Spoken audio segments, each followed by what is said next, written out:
sand,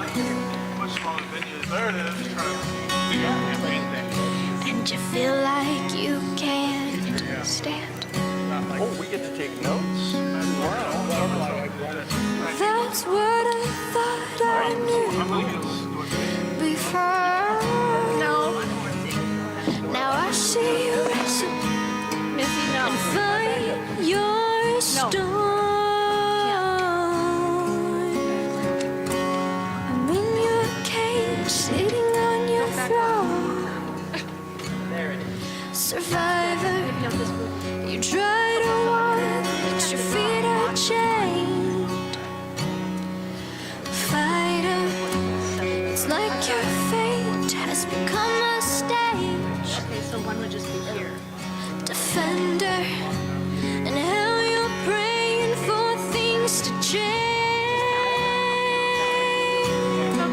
You wake up with fear at the crack of dawn. Anxiety is your new alarm. With all this hell going on, I know you're strong. Yes, you wake up with fear at the crack of dawn. Anxiety is your new alarm. With all this hell going on, I know you're strong.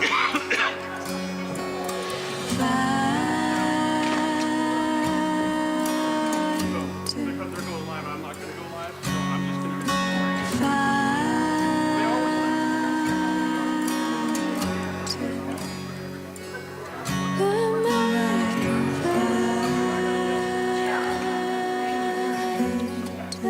So that's why I wanted to come and just tell you, just legal with voters in the Reading area, Facebook, and on YouTube. I'll be able to see it on there. Facebook and YouTube. Yeah. And the only other thing that helps a little bit, that kills us, for example, is when the last person talks,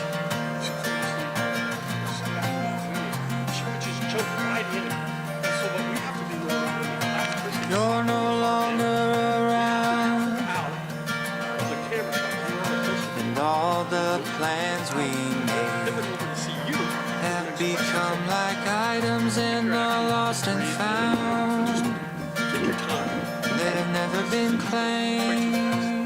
We'll take our We'll make you look good. Thanks, Mike. Yeah. All the things I would say and do over the years, I've assembled quite the list. If I could only have one more day with you, I swear I would make the most of it. Right now I could really use your guidance. Praying for it on my knees. But in return, all I get is silence. Like a wind chime that never catches a breeze. Oh, all the things I would say and do. Over the years, I've assembled quite the list. If I could only have one more day with you, I swear I would make the most of it. I would make the most of it. I would make the most of it. I would. The trials and tribulations I've dealt with alone, and I've gotten better at rolling with the punches as I've grown. The good times never seem to last, and I don't mean to dwell upon the past, but oh, the times we had. We could get a little crazy if only we could make some new memories, 'cause the old ones are getting hazy. Oh, all the things I would say and do. Over the years, I've assembled quite the list.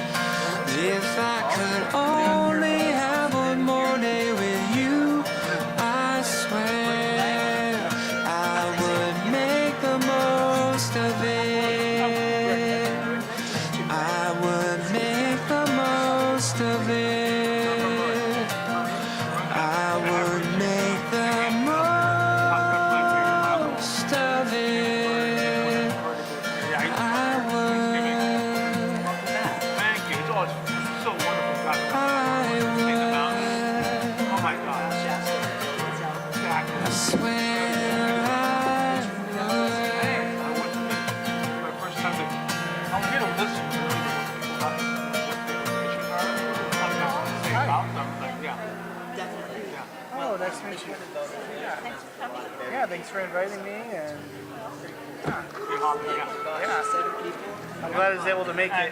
I know it was last minute. And then the venue change and everything else. I think I found that out.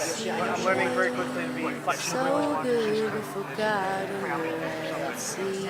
Come on over, get down. Just a little moment. I'm still kicking. How do you do it? Our destination's coming. No matter the speed, we've all got to now see I really that. like this tie, by the way. So Just thinking, beautiful, Claire here, but God. thank you very much. Is there any chance I could have it? Because ice water is not what I need. Well, yeah, yes, ma'am, but I need more. Let me go get you. Let me go get you. My hero, brother, thank you. I could go, actually, my legs aren't broken. I could do that. I'm no better than you, Well, I hope he gives me special so treatment. I know That's right, you know What you got? I'd love to. That's my friend's dog, I'm Oh, he's a, no better than you, yes. so I know And so, my friend took a great you picture. know the truth. I love animals. Me too. Oh God, I just- I see I'm so itinerant in late, my life, I just so never good felt like I you could take care of one. forgot But I love other see. people's animals. Come on Exactly, over, it's good to be get like a grandparent in the background. down. You Just a know, little you moment. can spoil them and walk away. Our That's destination. what I see. I think we're both sitting in somebody else's mind. No matter the speed, we've all got to now see that. So good we forgot to see. It's my married name, it's on my maiden name Schmidt. Yep, I have So I kept my I own my sister. kids and my So, kids my birthday. So I was a land for me. but So you've got time to think, no relation. obviously. Right now, well, like I said, I started Yeah. thinking about I can announce it. That's completely No better than okay. when I got on the job. You got it. I get asked that all the time. Books on the so job. I know. A lot of my stuff that you're seeing, Yeah. okay, I know I've tried. We both put it on our worked for Facebook. years as a public He school made a teacher, so I post. know He said, the just law. to clear it out, I don't know I each worked other. in And I tried to get his post to put it on mine. an We don't officer, so I know know each the other. federal laws about We that. both ran in So the I election know because I ran for school board and there's no district. need to come When I and drafted them, I we could got maybe at least look and say, hey, this is what it looks Oh like God, and from what I've I been actually see using. Oh, thank you late. so much. So good we forgot. Yeah, I do. Let's see. Come on over, get Well, I down. was in research. Just a little moment with me. Our destination's Animal coming. models of grits, we just need related to No matter the speed, we've all got to now see I know, well, that. when I talk more about So good we forgot. I want to say hi to Robin. Hi. we were used to exactly the same Oh, Thanks. My kids are like, too much. I missed Well, it looks like you've got all the most important things, and then I'm just going to be. So, everybody, a minute to introduce themselves. 1 minute. The timers are. Mary's got the. Oh, Mary and Patty are right there. Here we are. Yeah, Mary's got a timer in her hand right now, actually. Right down there. more and more real, more and more So serious. they'll just pop up at More and 30 more- second sign and then stop. When they finish their Okay, good. Yeah, it is. All right, now. small. Yeah, that's what I was thinking today. Like, this is the day the race starts. I'm kind of sad. Like, the whole Am I next to you down there? I do. Oh, here I am. That's what I just one of my board members is here, and that's what I said.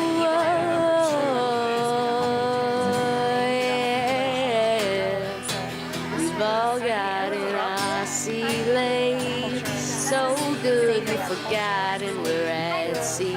Come on over, get down. Just a little moment. Hi there, I'm with grateful. me. Jared here, dude. Good, you're right. How are you? Some bites. You're going to be well hydrated tonight. That's important. I see. Nice, that's a beautiful one. So good we forgot to let Thanks, Susie. Download it, big YouTube video. That's the great. I did. I drew number 2. Take the full footage and then use whatever you want to portray the message. I did not. Draw numbers. It's number 1 you start. I know. If he doesn't get number 1, I do. Is that? Are you serious? Sorry. That's awesome. Alright. I'm so glad Paul. I guess apparently I'm going to set the tone, but I'm competing. No, I'm glad you are. I always enjoyed having you to compete with. Right?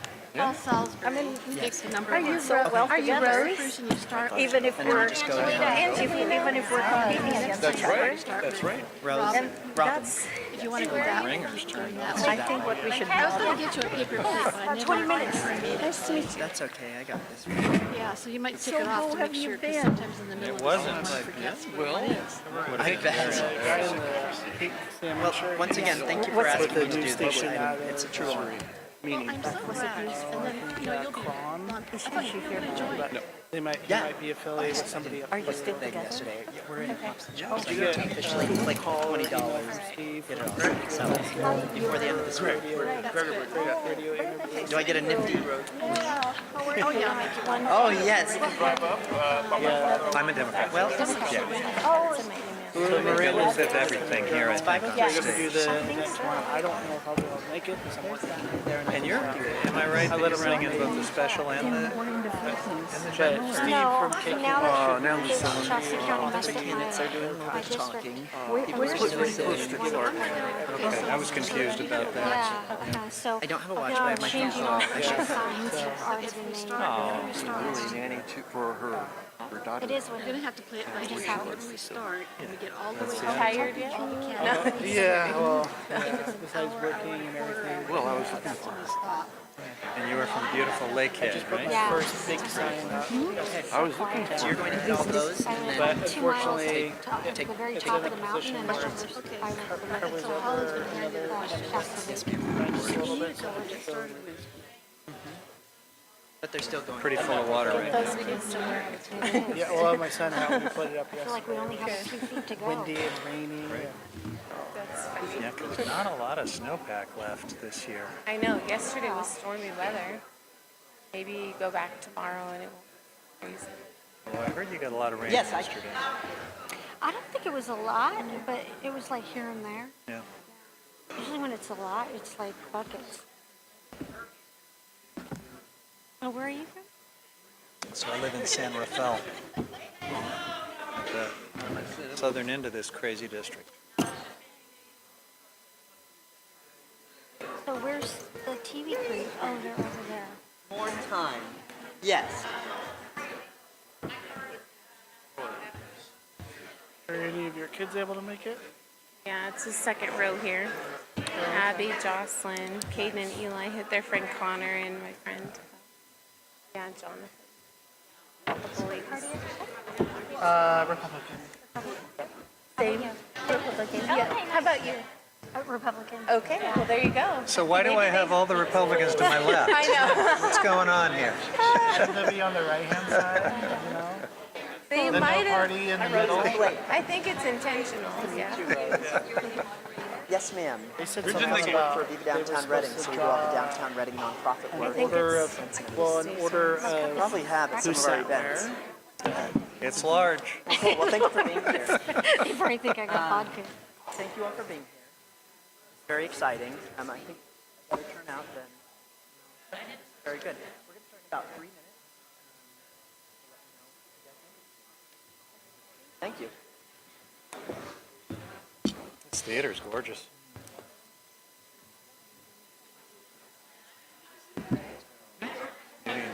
Ceiling.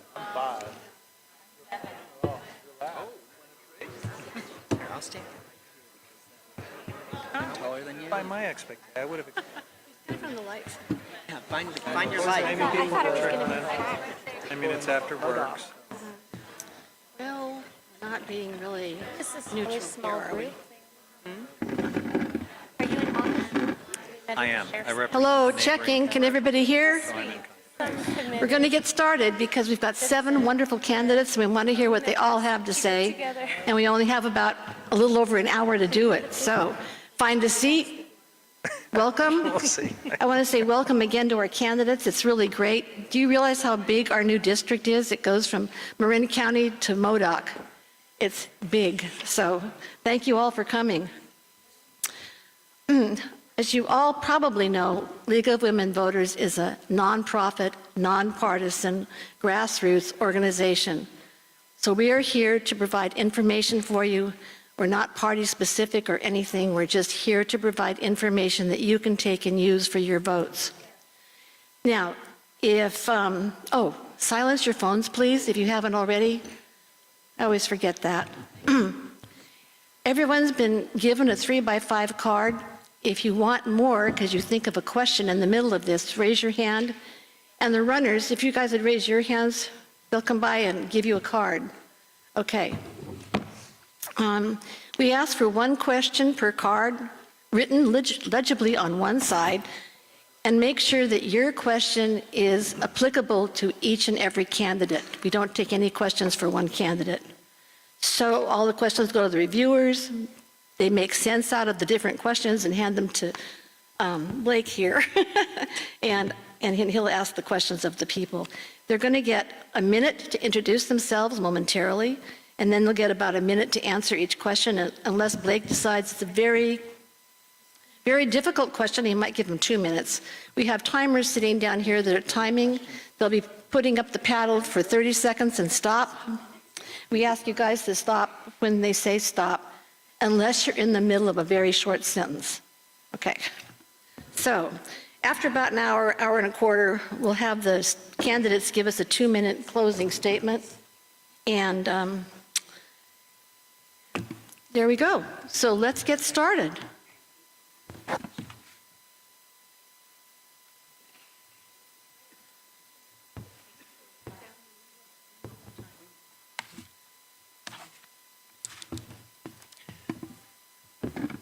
They're doing that. Otherwise, while we're waiting, conferring, my name is Blake Fisher. I'm proud to be your moderator tonight. Welcome to the beautiful, historic Cascade Theatre and the Reading Cultural District. How is everyone tonight? Good, thank you. And please, a round of applause for our candidates tonight.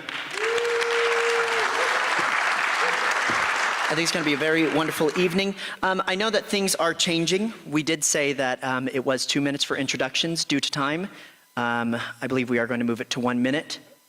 But we are still doing 2 minutes for regular questions. And we may give 3 minutes depending on the complexity of the question. So I want to make that aware. Otherwise, let's start this off. When we go to our general question, Paul, you're going to be the one that leads us off. But for introductions, we're going to start with Rose and go down the line. Okay. Rose, take. Oh, timers are right down here. Would you like to wave your hand? 30 seconds, they'll raise the yellow sign and then stop. And then if you keep going, I most likely will say stop. I will say stop. Okay. Rose, please take it away. Hello, okay, it's working. I'm running for Congress because I believe that our government should serve us and not the Epstein class. I'm Rose Penelope Yee.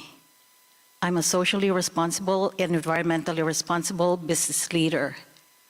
I founded Green Retirement, a California public benefit corporation, and I co-founded We the Change, a nonprofit of women business leaders. I'm a Bernie Democrat, and I do not accept any corporate PAC or APAC money. And as your representative in Congress, I will make sure that I bring your interests in Congress, and I have people, peace, and planet as the core pillars of my campaign. And I hope to share more about it with you. Thank you, Ms. Yee. Passing over to Mr. Geist. Hi, I guess I have to cut to the chase. I thought it would be 3 minutes. Artificial intelligence is going to dramatically change everything in the economy, okay? Elon Musk has said that there is a 20% chance that artificial intelligence will cause human extinction. Okay? He's not going to make a profit saying that.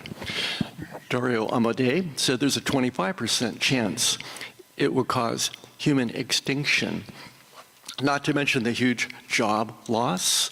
Okay?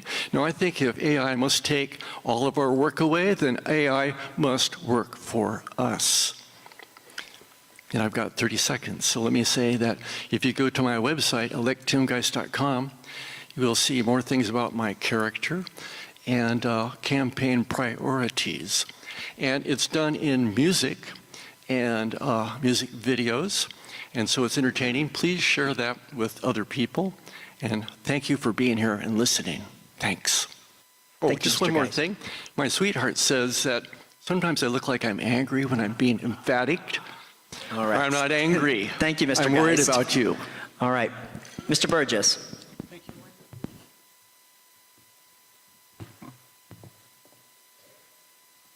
Why don't we use this one? And then let me work on this way. Thank you, Mr.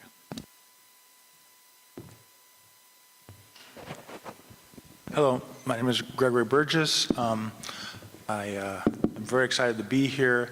I've actually have some roots in Shasta. My aunt and uncle moved up here, and she taught special ed, and I taught special ed.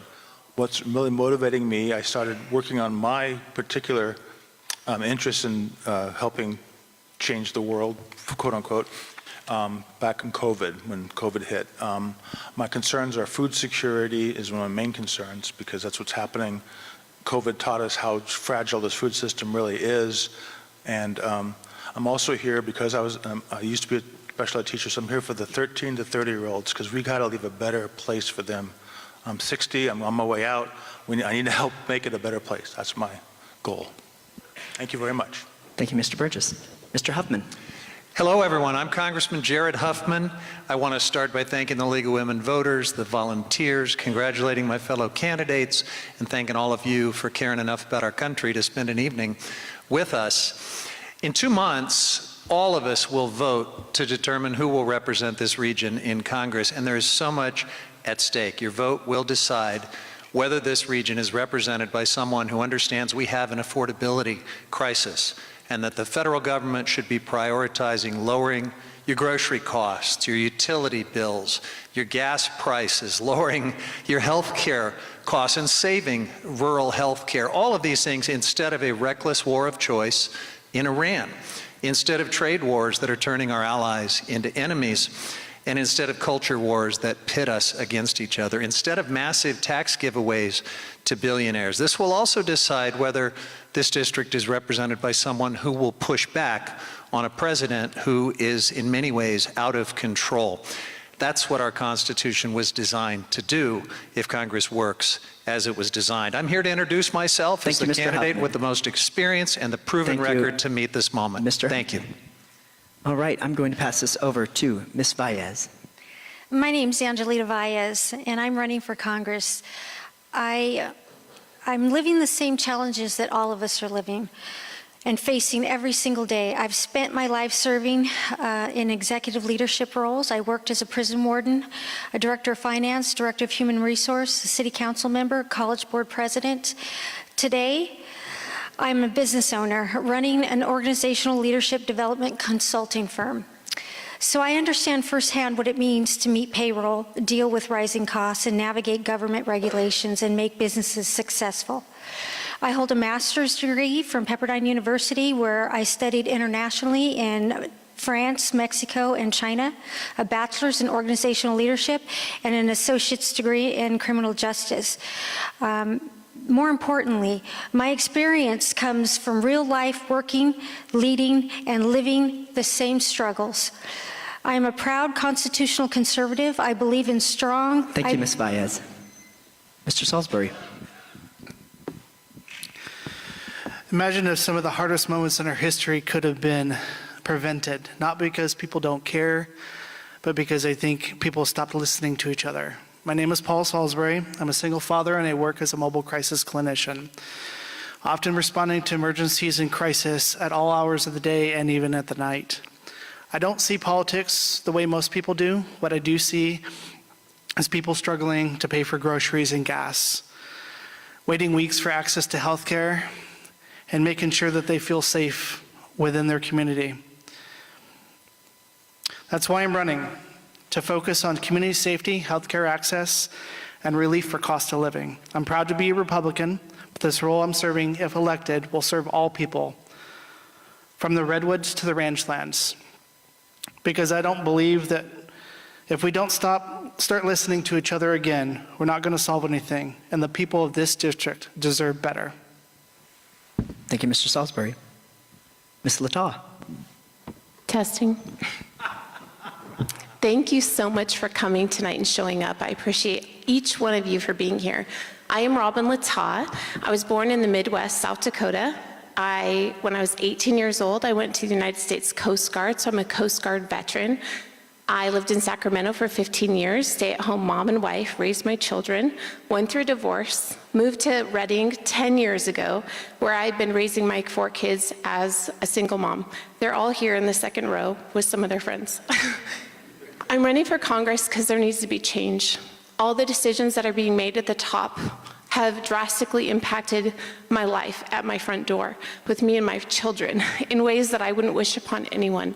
I am the struggling mom in the community, the mom that when I look for resources, I'm finding struggles on every single area. So I've advocated in our community. I've helped single moms. I have a single moms group, the only one in Redding that I know of. Thanks, Ms. Lataw. Thank you. Thank you.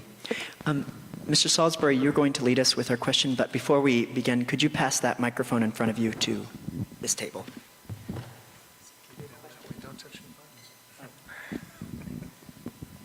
Everyone should have one microphone on their table. I think that one works just fine. It was just... Move that down here. Yeah, thank you. I can hold it, and I'll share it. I'll share it.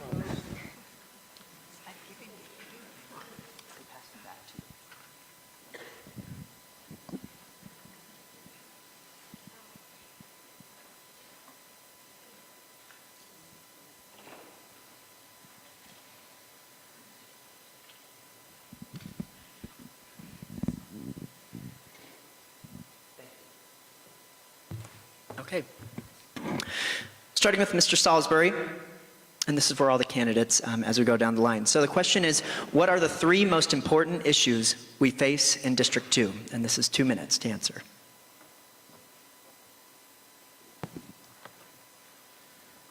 Well, for me, as I've looked over the entire district of all 9 counties, I believe that it comes down to 3 core areas: community safety, access to health care, and cost of living.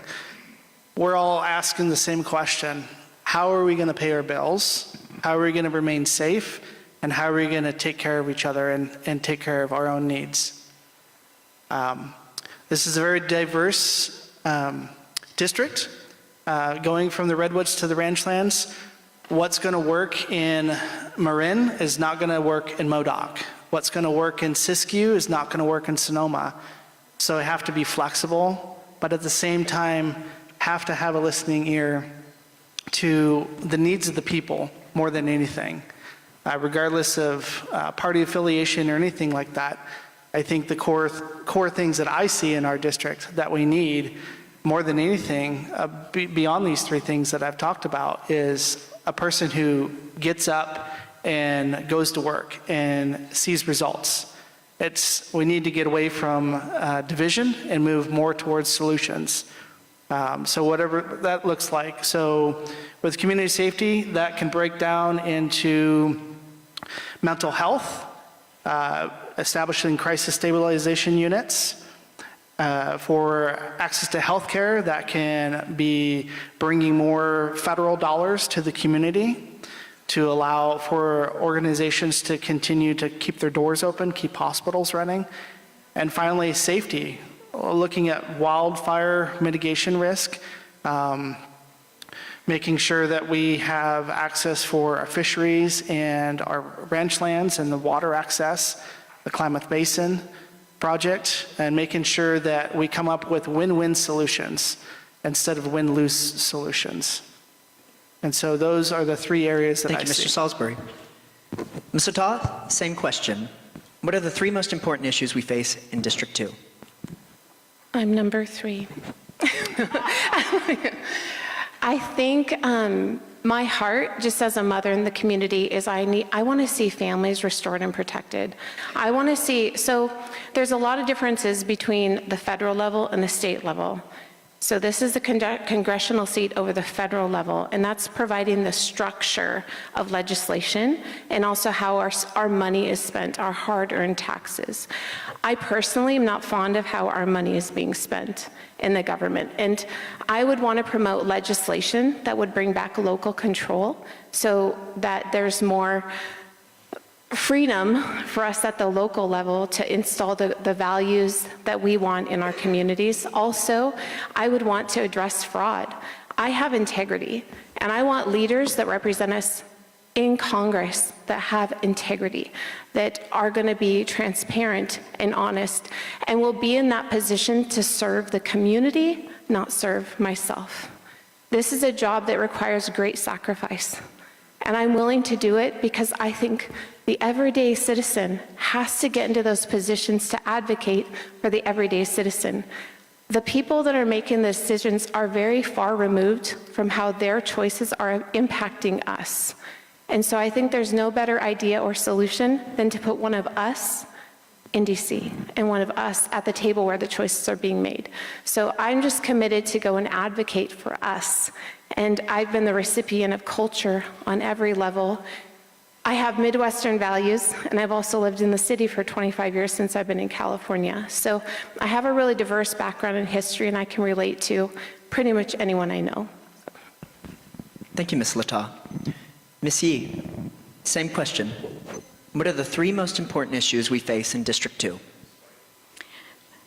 So let's begin with the lack of access to health care, as well as the unaffordability of health care. We know that the Trump administration has cut the budgets for Medicare and Medicaid, and the new budget that he's proposing is going to cut it even more and put $1.5 trillion into war. So we need to call that out, and you need a representative who is willing to stand up and call it for what it is. After healthcare, we have an affordable housing. District 2, and now the reconfigured District 2, has heavy cost burden in terms of rent and mortgage payments. So housing is unaffordable even in rural areas in Shasta, in Humboldt. I've talked to the voters there in Humboldt, and they are complaining about the cost of housing. So it's not just Marin, the high rent districts of Marin, that is unaffordable. And in terms of housing, it's also a cost of living problem that we have, because the price of milk, the price of a dozen eggs, is burdensome, and at the cashier stand, you're not being asked if you're a Democrat or a Republican. You pay the same price. The third common problem that we have is, of course, climate risk. Here we have the threat of wildfire, we have the threat of droughts, and we are not allocating enough money for climate projects that would protect us from those climate disturbances, as well as invest in renewable energy that would lower our utility bills. Thank you. Mr. Geist, same question. What are the 3 most important issues we face in District 2? You'll hear me say a lot of things against really where we're going with artificial intelligence. One of the good things, which I'm all for, is universal health care will actually be affordable, okay? So it's something we can look forward to if we have the right people in Congress that will allow it, okay? So safety from dying because you can't afford health care is an important issue. And so we might actually have that within our grasp within a few years. That's a good thing.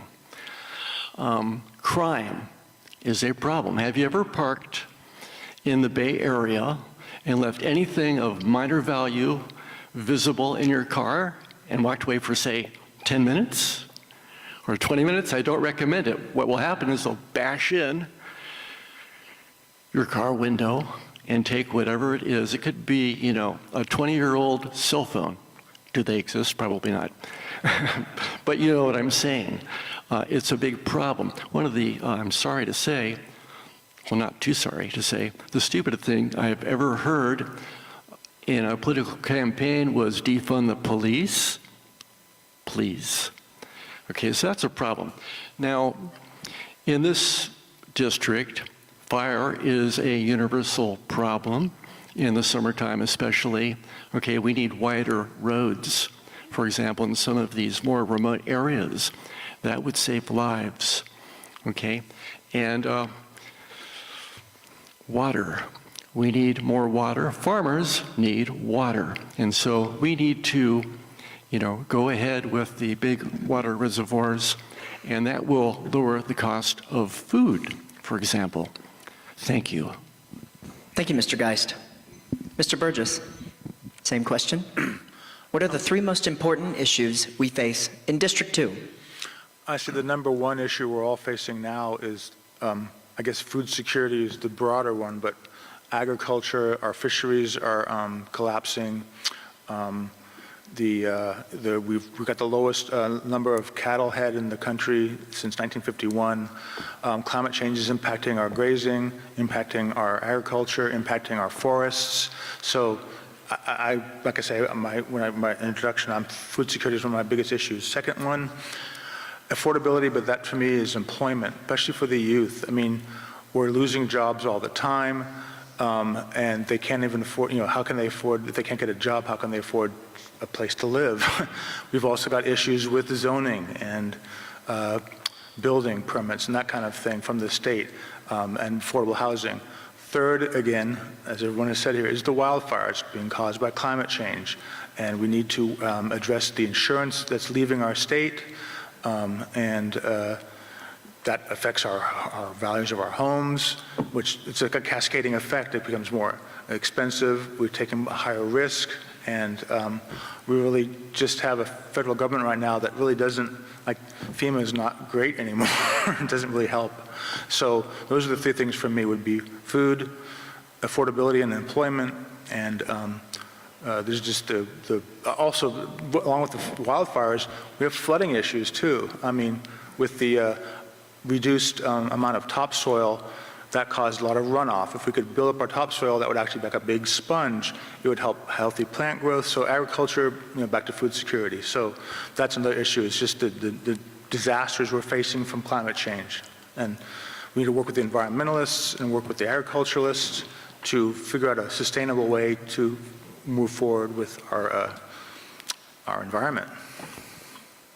Thank you, Mr. Burgess. Mr. Huffman, same question. What are the three most important issues we face in District 2? Thank you. My top three priorities start with affordability. We have an affordability crisis. People are hurting, people are struggling, and it runs the range from the food costs and grocery costs to your utility bills. Obviously, gas prices are spiking, but it's not just what happens at the pump. UPS just put an 8% surcharge on everything they are shipping. We're all feeling the impacts of this wrong-headed war of choice in Iran. But across the board, there is an affordability crisis, and Congress needs to get very serious about tackling that. Second, I would say the accountability of our federal government. Now, this is an important part of what Congress is supposed to do. If you read Article 1 of the Constitution, it's all of those authorities that are supposed to provide a check and balance on corruption, on abuses of power. And one of the things that's so disturbing about this moment that we are in is that that check and balance has not been there. Congress has not been doing its job under Article 1. So that's got to change.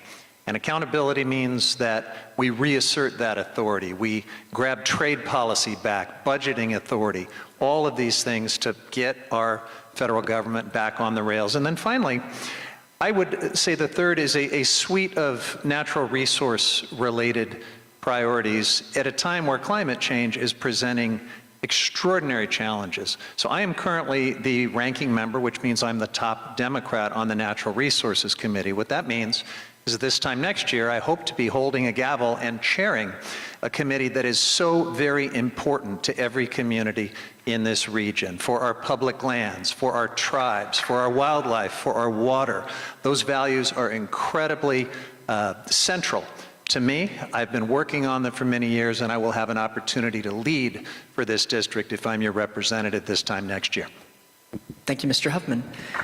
Ms. Valles, same question. What are the 3 most important issues we face in District 2? Cost of living, wildfire prevention, and access to health care and mental health care. I believe in protecting our water, and I also believe in infrastructure of water. I have a very extensive background working in a wastewater facility for numerous years, so I understand the importance of the infrastructure and protecting that in case there's an earthquake or a drought that we need to make sure that we handle, but not at the expense of ratepayers in Northern California. Public safety is extremely important with my prison background, and I was also a professor for criminal justice at a local college, and that's very important. So I understand how to strengthen public safety in our area, and I will vote and fight for anything related to, our taxes going up, and fight for getting our cost of living down and protecting the water and keeping insurance rates in check so that we can keep families here in their homes and not be a slave to the FAIR Plan. And holding the utility companies accountable for what they have done to the victims, and don't give them any loopholes, make these victims whole, and we should never, ever lose lives over fire. Thank you, Ms. Valles. Before I grab the next question, I'd like to get organized myself. Mr. Salisbury, I knew that you were number 1. Which candidate has number 2? Thank you, Mr. Huffman. 3 is Lata. 4? Thank you, Mr. Geist. 5?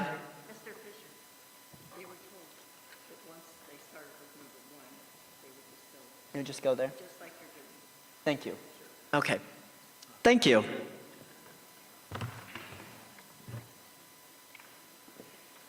So then we're going to pass it over to Ms. Lata for the next question. Ms. Lata, what type of immigration reform would you support? Excellent question. We definitely need immigration reform. It's outdated, it's not working, it's causing chaos in our entire nation. The process to become an American citizen needs to be streamlined and made much more proficient. I think it's as simple and complex as going back to the drawing board and finding something that's going to work for today, not so many years ago. And I think we need to uphold due process. We need to abide by our Constitution, and criminal immigrants, I am completely in support of them being removed swiftly and quickly. I don't want our sons and our daughters and our citizens being harmed and hurt by people that don't hold our American values, that don't abide by our laws and our rules that we have in this land, and don't have any respect for America. I don't mind if they're deported immediately, but there's many immigrants who are wonderful, hardworking, beautiful humans that have immigrated here for safety and to build a life. We're only a few generations away from all of our grandparents doing the same thing. All of my great-great-grandparents were immigrants from Russia, from Germany, and I'm honored to be an American. I'm honored to be part of the melting pot. I don't want to close the doors, but we definitely need to have security in our borders. We need to protect our home. I'm not going to let a thief just come in my house and do whatever they want, but I will let people come into my home that are safe and are going to honor and respect my home. Same thing as our nation. So I would definitely pursue immigration reform. You got to go into the legislation and fix it.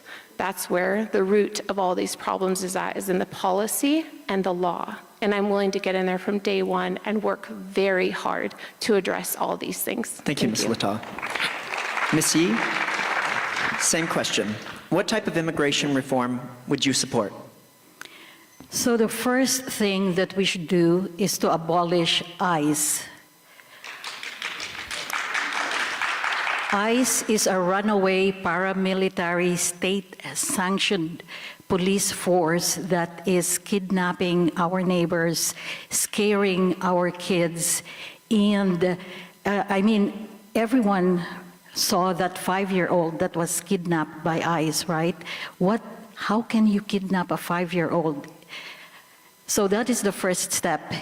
Not only is ICE kidnapping our neighbors, but it's also a drain on our budget.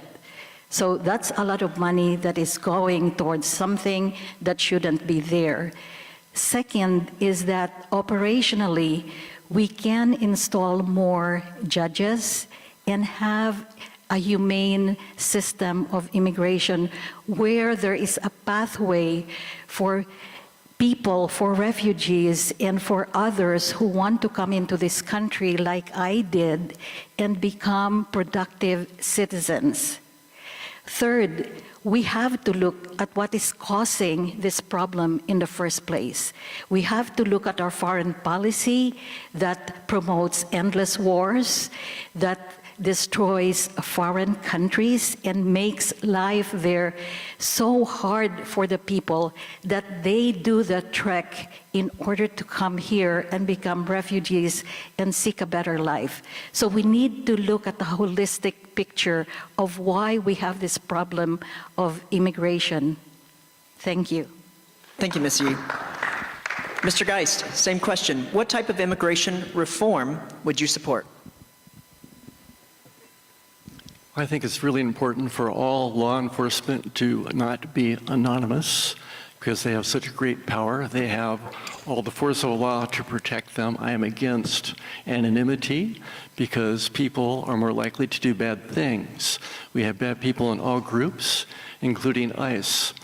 Now, with AI taking away many jobs, okay, I anticipate a big change in attitude about immigration. Okay, we are all immigrants, of course. We all come from immigrants to some degree or other. But the point is, for example, Goldman Sachs published a chart, which I have on my website, that it says right now 25% of all American jobs can be taken over and done better by artificial intelligence. We have that technology right now, and many more jobs will be lost, especially people that went to university and so on. Some of these jobs will be first to go. Okay, so we will need to control our borders better because there will be plenty of people already here without work. Okay, we must identify everybody who comes across our border to know that they are good people. I think that's important. So what needs to change is accountability in law enforcement, and also we need to do a better job about knowing who's here. And for people that have been here for a while, my heart goes out to them, and I want them to be here if they're not committing crimes or paying taxes, you know, because we all come from that blood, in my opinion. Thank you. Thank you, Mr. Geist. Mr. Burgess, what type of immigration reform would you support? I basically support, well, first of all, I was going to say that... Sorry to interrupt. Mr. Burgess, can we pause time? Could you bring the microphone closer to your mouth? Sorry. Thank you. I worked for 2 years at the border as a quarantine public health officer. I know the intense, I don't know how vetting process, but just the process that when a person is applying to come into our country, how much we help them and how much they have to go through to become a citizen that comes into here. And to have people staying here illegally, really it kind of is a slap in the face to these people who went through proper channels, take a long time, had to be medically cleared, all that. I had to check out their medical paperwork coming through, and I work with the Customs and Border Protection officers. But they were very cordial. They weren't this sort of brutal thing that's happening right now, I'm aghast at what's happening with the ICE. I don't know. I think we need more training, more sympathy training. The police officers I worked with when I was working at a group home with severely emotionally disturbed children were amazing. So I think we need to have these officers, I think a lot of them are paramilitary and need to be trained for just empathy training. You know, it's just, it's like, I'm also coming from a education background. We need to change the behavior and teach them. We do need enforcement because people are going to come in here illegally, and that's not appropriate for the ones that do come here illegally and work very hard to come here. And so yeah, I think the reform needs to be intense officer training, and just the point that what their duty is to hold that borderline, but not in this aggressive, punitive manner. And that's, I don't, maybe they are here quote, legally, but no judge has given this officer an authority to detain them or whatever. It's just, Thank you, Mr. Burgess. Mr. Huffman. Thank you. We need an immigration policy that values both order and compassion. And I think today, in the age of these masked agents operating in a lawless way, rounding folks up, disappearing them to foreign prisons in some cases, beating up peaceful protesters, in some cases killing a few of them, in my view, in cold blood, we've lost our way. So we've got to get back to those two values. We can have an orderly and safe border with points of entry that are closely monitored, that are secure, and we can also have an immigration system that recognizes that we've always needed immigrants in this country. They've always been valuable parts of what it means to be an American, and we have seen far too much scapegoating and vilifying and dehumanizing from this administration. I believe those who are here playing by the rules should not only be treated as human beings and stop the scapegoating, we should give them a pathway to citizenship. That's what a comprehensive immigration reform would look like. I am one of those who in these past few months has drawn a line, not one more dollar to fund ICE until you tear it down to the studs and fundamentally reform this out-of-control paramilitary agency. And I'm going to hold the line, and you can count on me to live up to that commitment. Thank you, Mr. Huffman. Ms. Valles, same question. What type of immigration reform would you support? I support legal immigration. I'm a product of, my grandfather came over on the Bucetto program, which was Farmers of America, and he brought over his entire family, and he did it legally. He waited in line. He did it the proper way. I have a problem with former administrations of this country that allowed anybody to walk in the door without even vetting them. We got criminals. We have Americans being killed by criminals. We need to make sure that these immigrants that do come in and provide a legal path for them, that they have the ability to sustain themselves in this country, that they're not draining our benefit system and us taxpayers. So I'm very adamant about legal immigration and secure borders. For public safety of our communities, it's very important. Thank you. Thank you, Ms. Valles. Mr. Salisbury, what type of immigration reform would you support? Well, that's a really tough question to answer without having a full range of experience like Mr. Hoffman, but I will say this, that what I know can keep me from what I need to know if I don't remain a novice. I don't expect to go into Congress if getting elected knowing all the answers. I would support looking at other types of forms of immigration from other countries and seeing what would work well for our country. I do believe that there are areas where we can improve, but I also believe that there are areas of our immigration that are working just fine.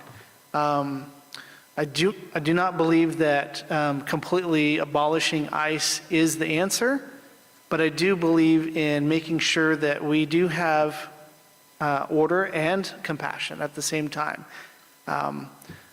human life has to not be political, it has to be dignified, in a sense where we look at it and say, why are people coming here? How can we get the people that want to come here and want to thrive to come in a quick, economical, and smooth process?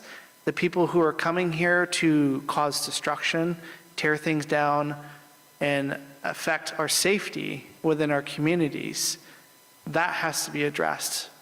Whether that's new technology of vetting people and coming across the borders, we have to look at our border security and make sure that we are making every effort to make sure that our border is secure. So through this entire process, it's a very straightforward, but it is a very complex issue. And so I would support an immigration policy that both Thank you, Mr. supports Salisbury. compassion and order. Thank you. Beginning with Ms. Yee, the Save American Voter Eligibility. Do you think that the SAVE Act, passed by the House and stalled in the Senate, puts in place appropriate changes to voting? So very simple answer, no. I do not support the SAVE Act.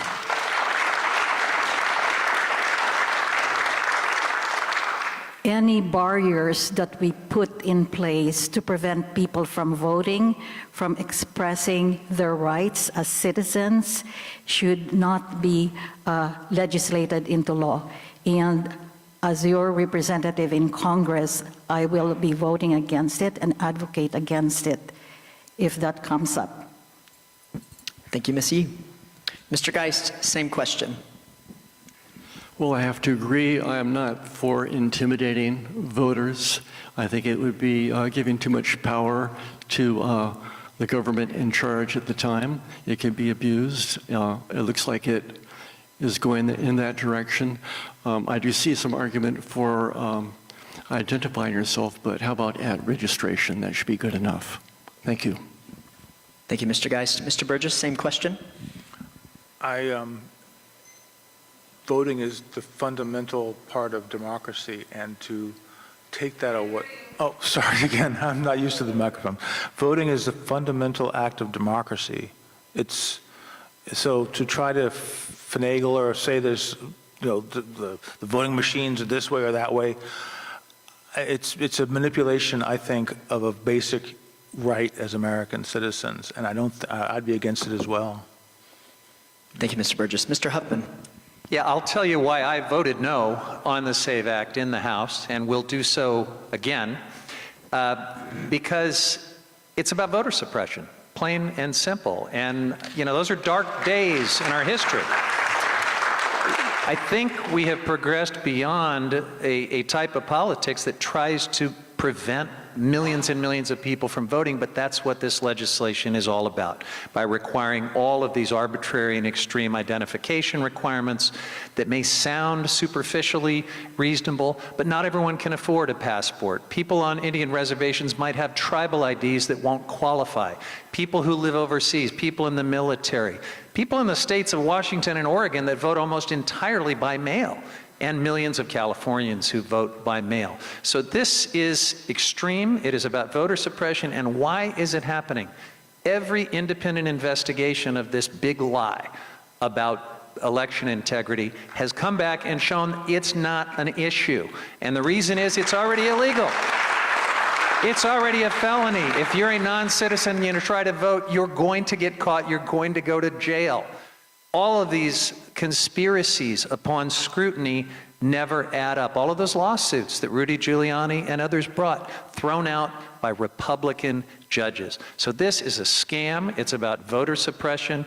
I am for giving everybody the right to vote and making it easier, not harder, to be part of our democracy. Thank you, Mr. Huffman. Ms. Baez, same question. I believe in voter integrity.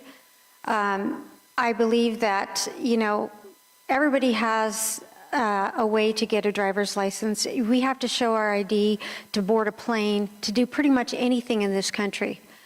And I think that the Democrats don't want this because then they won't have anyone voting for them. So I believe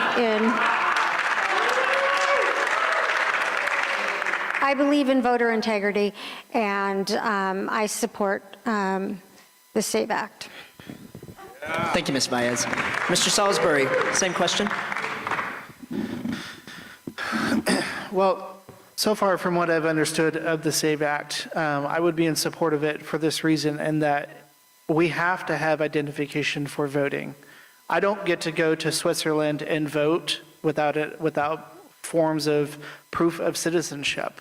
And so I believe, although there is a lot of push and pull regarding whether or not this is going to pull away the opportunity for people to vote who may not have an ID, just like the way that we've instituted real ID and measures for traveling around the country with passports and other forms of identification. I believe it's necessary. It's foundational. We have to be able to know who's voting in our elections. We have to know that we have a fair and straightforward election. Without that process, I believe that our democracy and our Constitution is at risk of being modified in a way where we don't even begin to realize how impactful it could be if we don't support this act. And I would be open to looking at it and making sure that it is as fair as possible and give every single voter who is legally allowed to vote the ability to access voting measures. We are in 2026. There are lots of technology out there that can allow people to get to the point to where they can be vetted correctly to make sure that they are voting properly. Thank you, Mr. Salisbury. Ms. Lataw, same question. Thank you. Truth always can be proven with evidence, and lies and deception cannot. If there is election integrity happening in our nation, then there should be no problem with accountability factors being put in place. If you're an American citizen and you're going to vote in America, you should have no problem proving your citizenship. I have to take my ID and prove my citizenship and my ability to drive a car, to go to the doctor's office, to take my kids to the dental office. Every single thing I do, sign my kids up for school, requires identification. This is not a big ask for our voting process to hold people accountable so fraud and corruption is stopped. If there is not integrity in our voting system in our nation, then what does our vote count for? Right now we have a culture that won't even show up and vote. My own kids, their generation, does not want to vote because they think it doesn't matter. Why do they think it doesn't matter? Because they're not seeing an impact where their voice is being heard, so they're not showing up. We don't want our nation to be a laughingstock.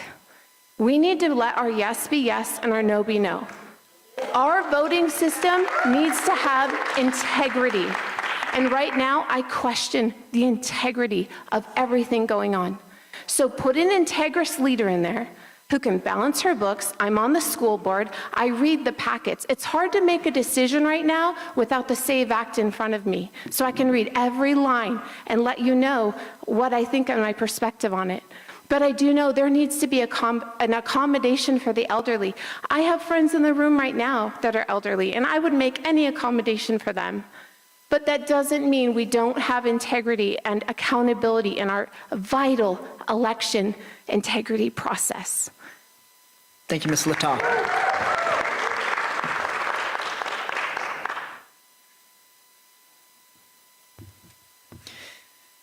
Mr. Geist, what will you do to keep Social Security and Medicare solvent? That's an excellent question. It's a very difficult question. I'll tell you why. Because artificial intelligence, here we go again, okay? It's going to take away most of our jobs, okay? Certainly in the next 10 years, it's going to happen. Okay, so how do we pay for Social Security for the baby boomers? The tax base, that's going away, okay? So I'm all for the billionaires who are developing artificial intelligence to have lots of nice, pretty things, but you know what? They can't have everything, okay? Like I said, if artificial intelligence is going to take away our work, artificial intelligence needs to work for us. They need to cover the cost and expense of Social Security and Medicare. And like I said, I am for universal health care. It will be possible. At least we get that.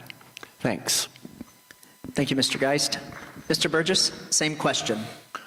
I think we should start with the closing the tax loophole of the buy, borrow, die for the ultimate wealthy who do not pay the same income tax as everybody else because they acquire a bunch of wealth, borrow on it.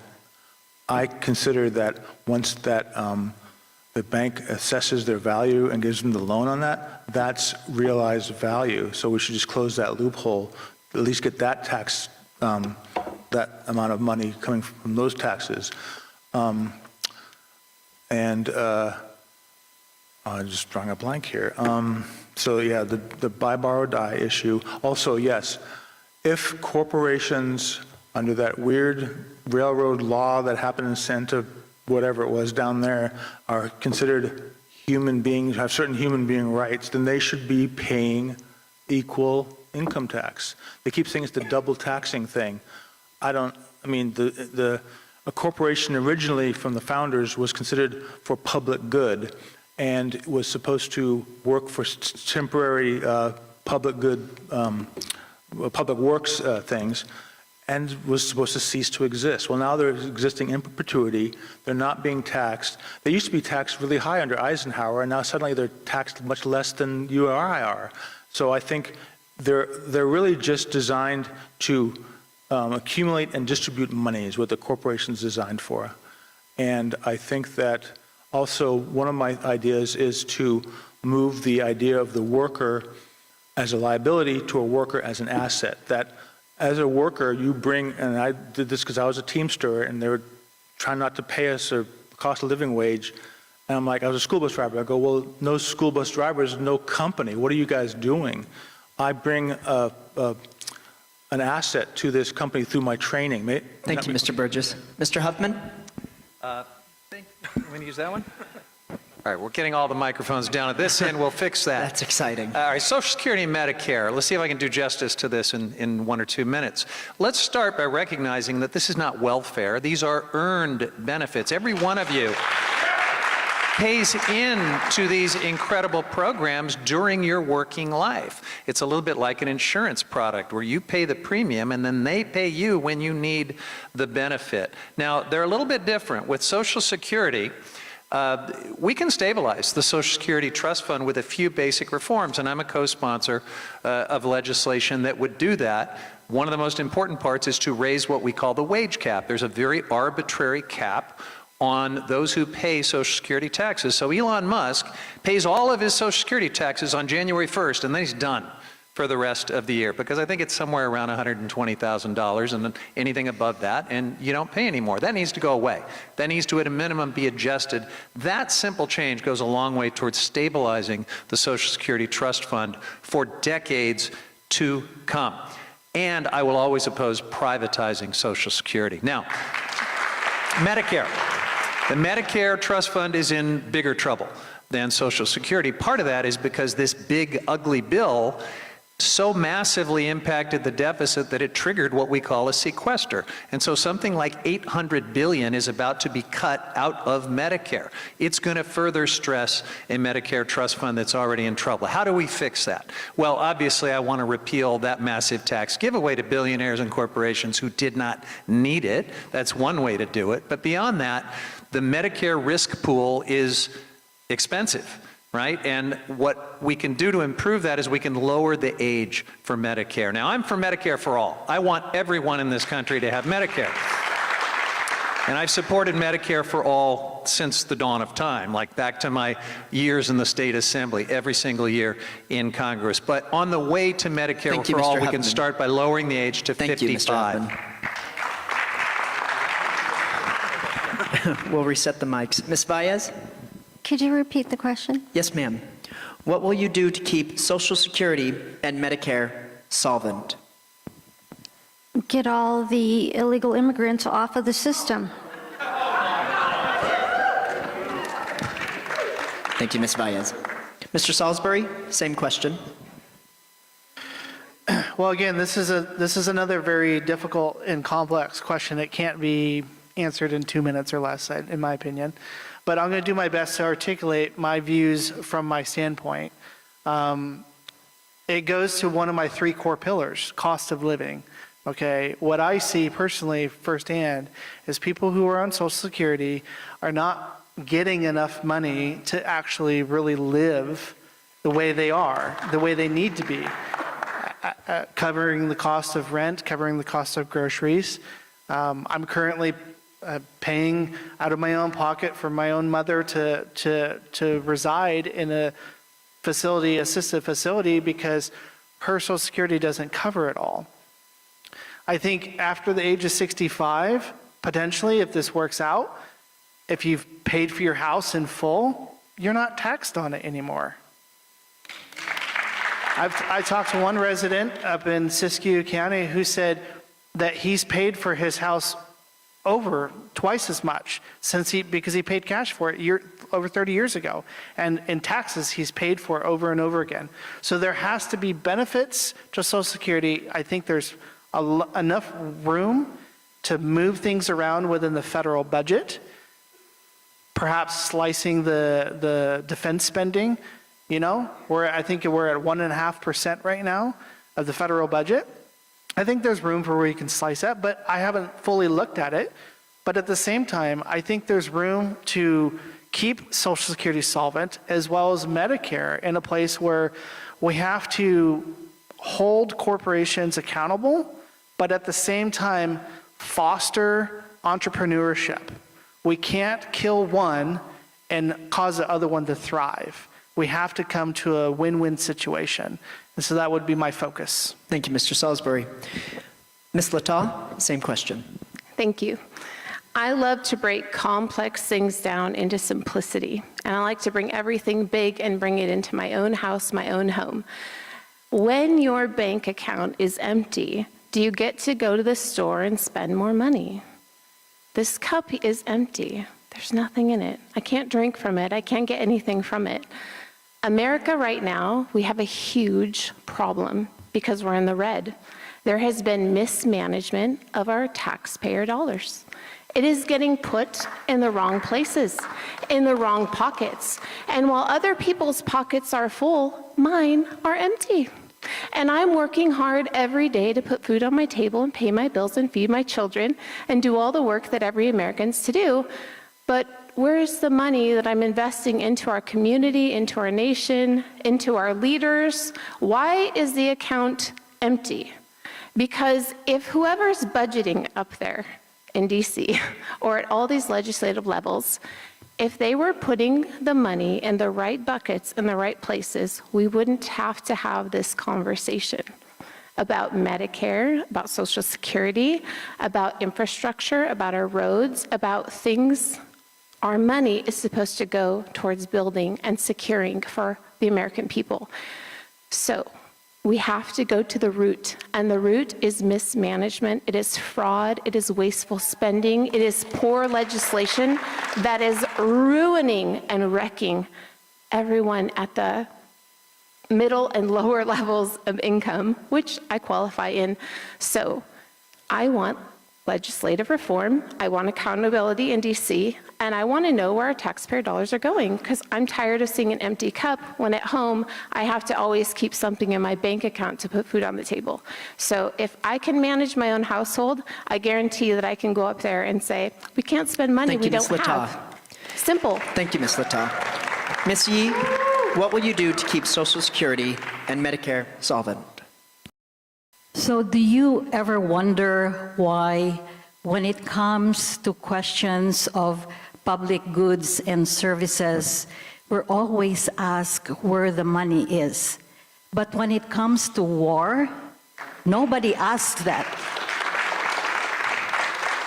Do you know that the Iran war, as of yesterday, has already cost us $38 billion? And when we talk about Medicare, we do not even have Medicare for all.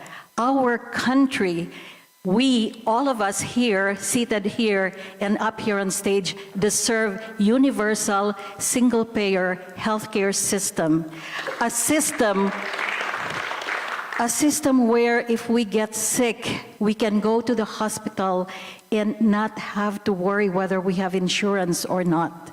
A system where if we get cancer, we do not have to worry about getting medically bankrupt. And so how do we indeed fund that, if that is the question?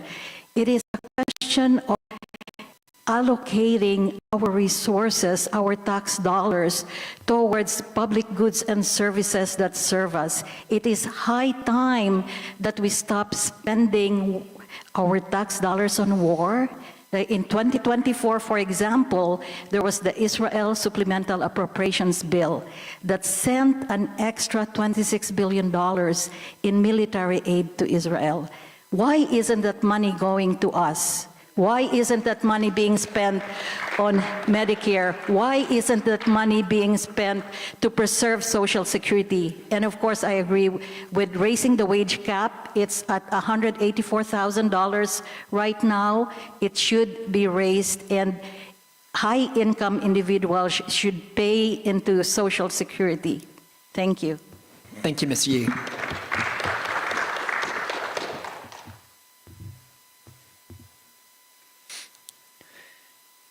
Mr. Burgess, what is your position on birthright citizenship?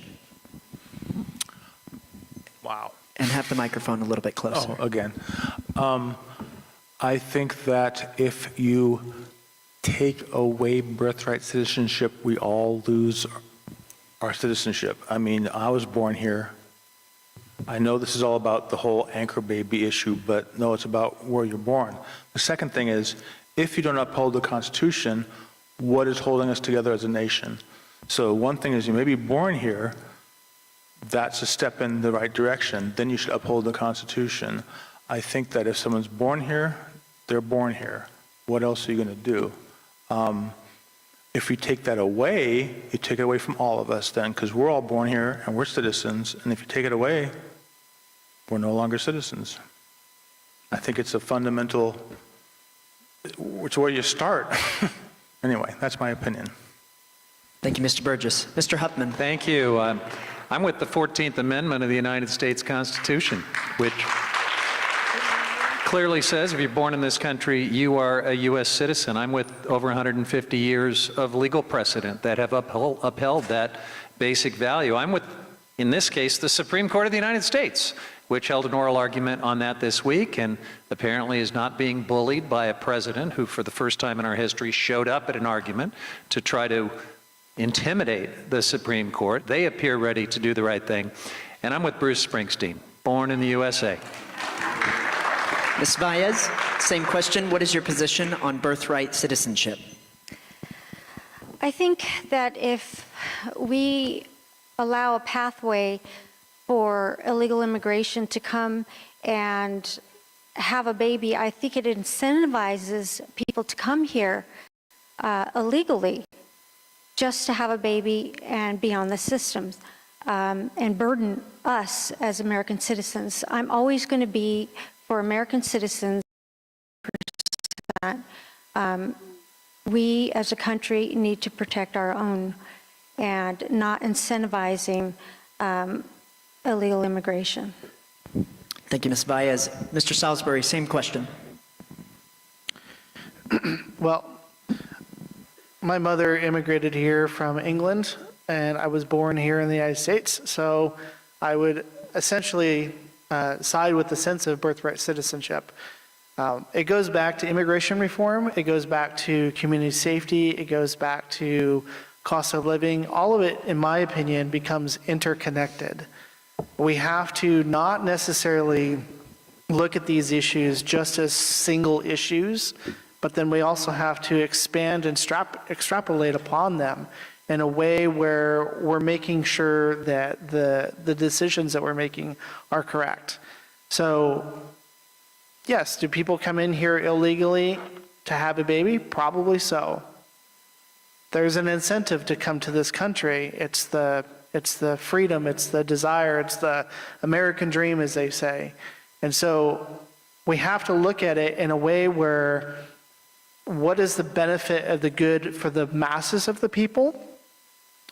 And I believe that birthright citizenship does benefit us. There are a lot of people here are born into this country that have benefited this country in many, many ways.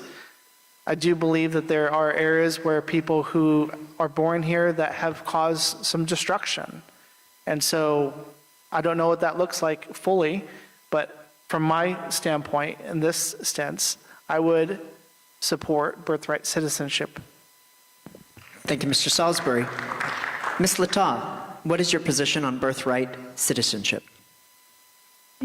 Honestly, I don't know a lot about this topic because I am a working mom. I own my own business. I'm taking on another business of Joyful Living magazine in the community and running for Congress and raising my family.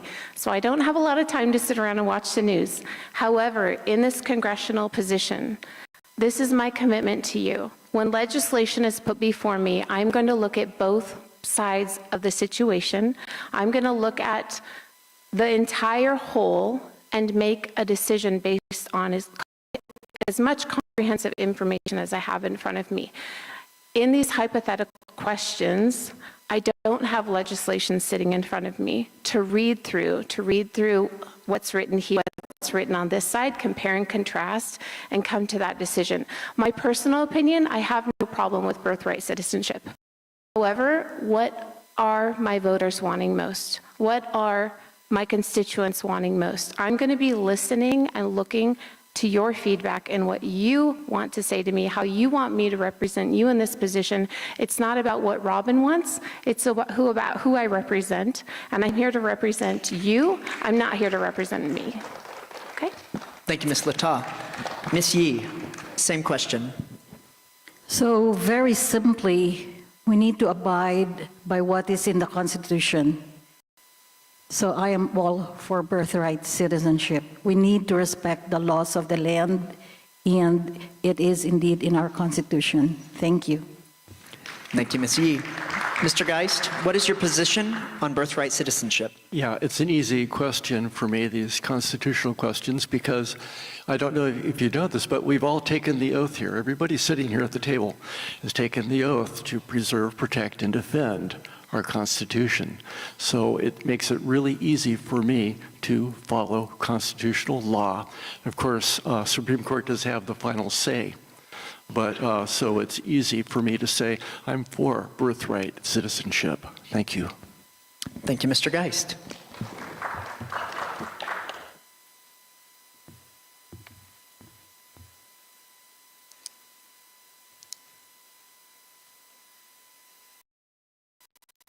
Thank you. And we'll probably only have time for one more question after this. Wonderful. Thank you. Let's give it up for our candidates so far.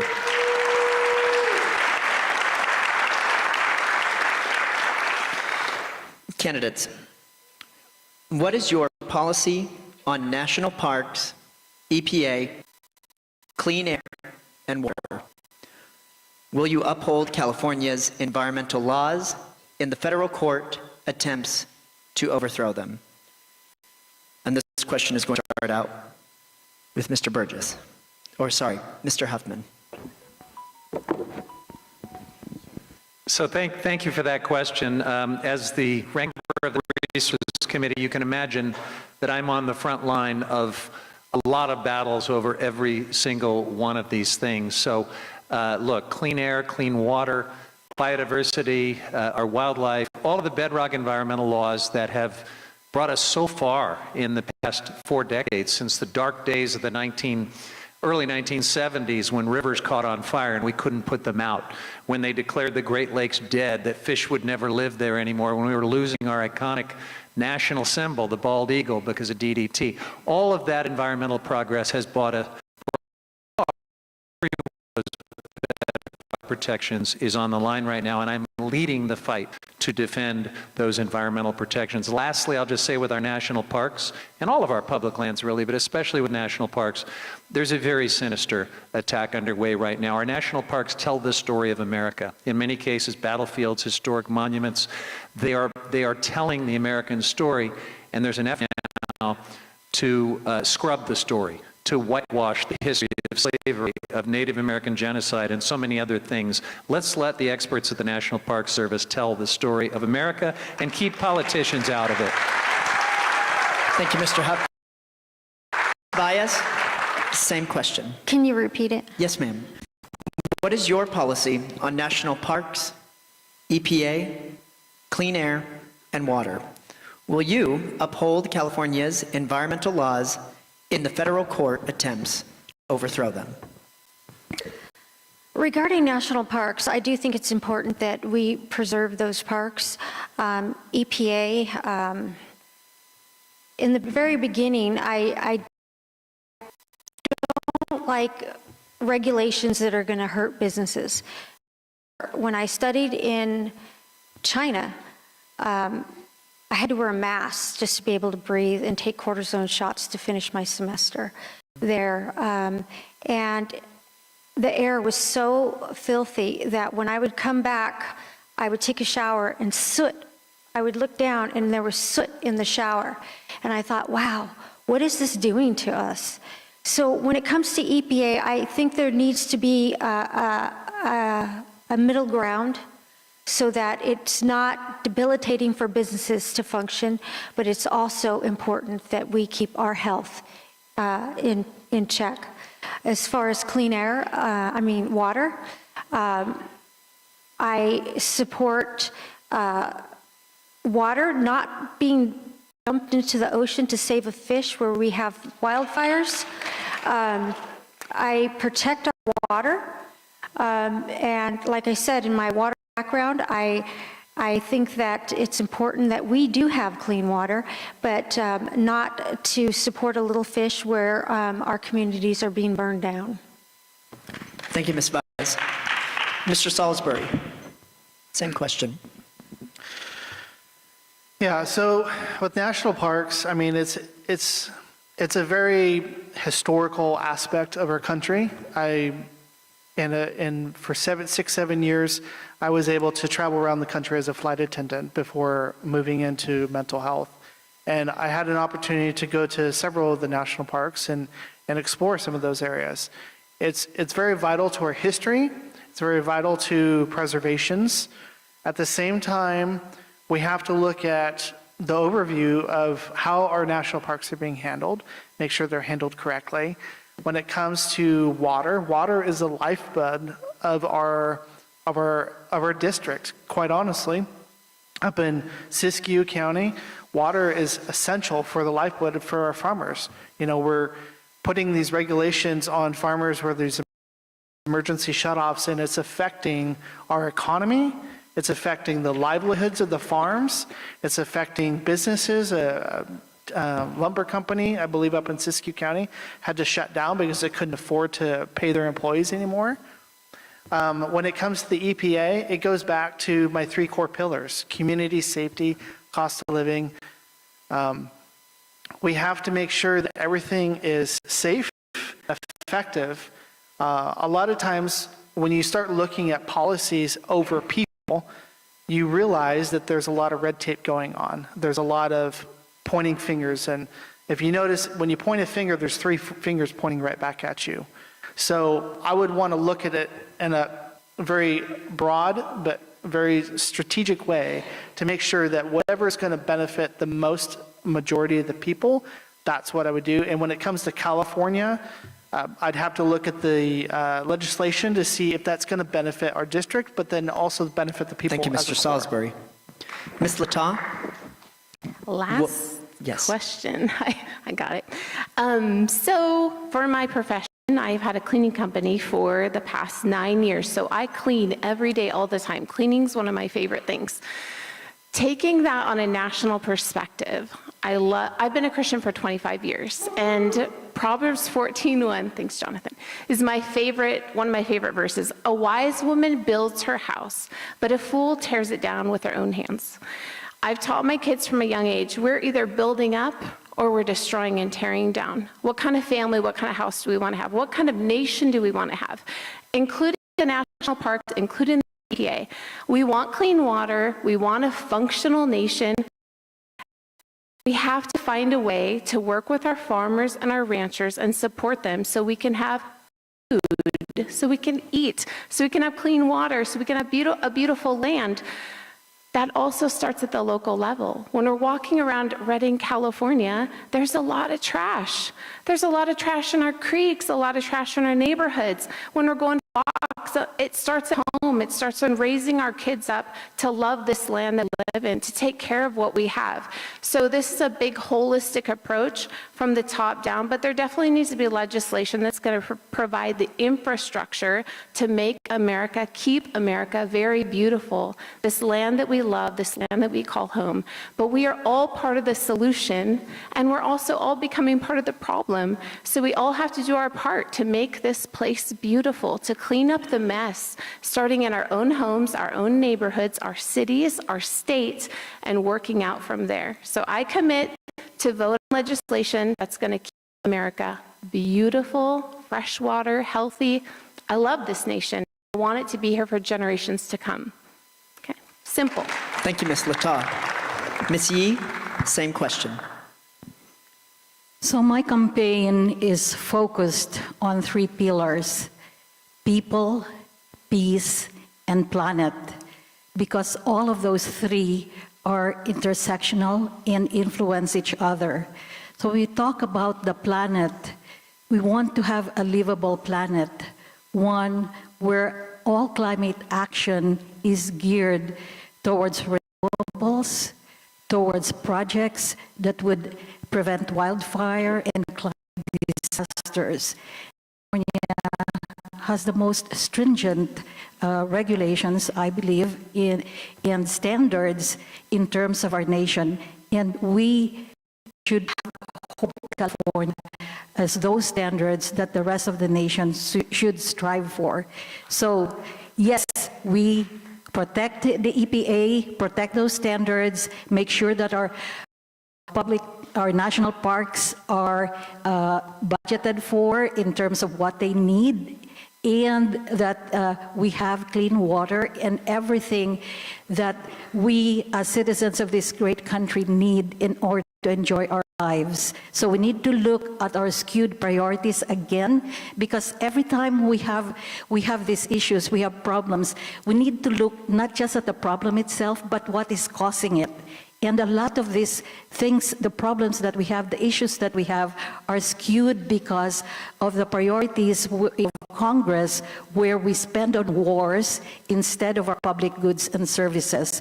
So as your legislator, as your representative in Congress, I will make sure that I oppose this $1.5 trillion that is being budgeted for war, and instead reallocate it so that we have what we need in order to thrive and live well.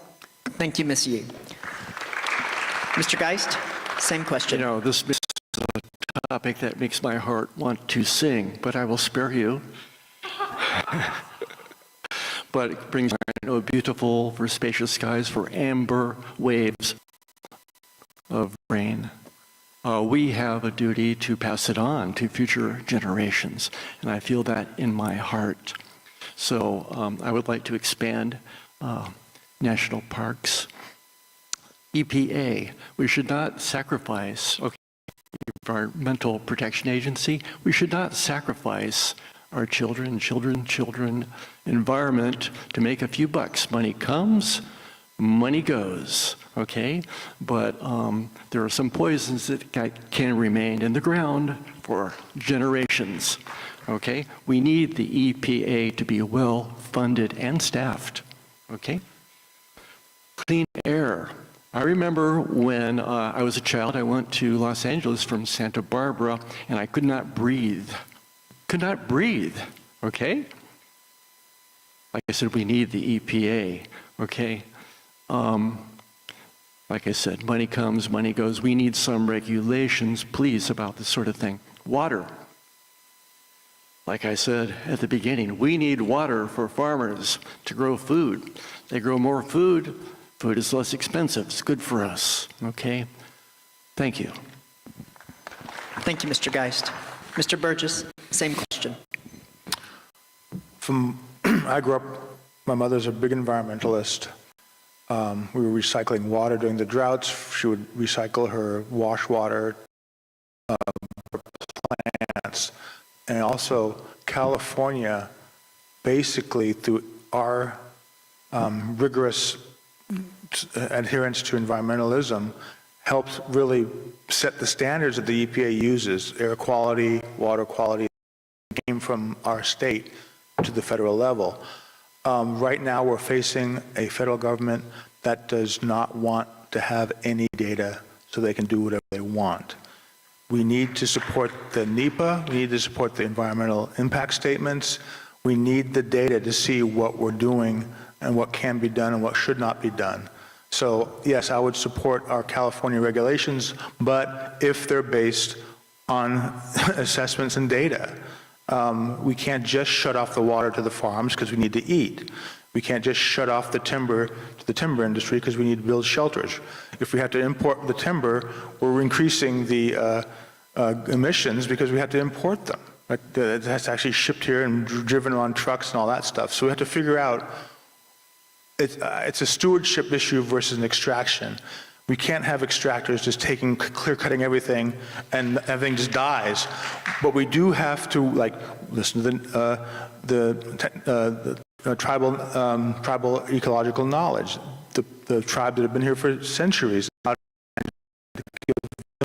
give them a voice as well, an active voting voice, not just a consultation. Because, you know, Roosevelt said, a nation that destroys its land destroys itself. We need to take care of that, you know. And the forests are our lungs. They produce our oxygen to breathe. So yes, I would support California's. Okay. Thank you, Mr. Burgess.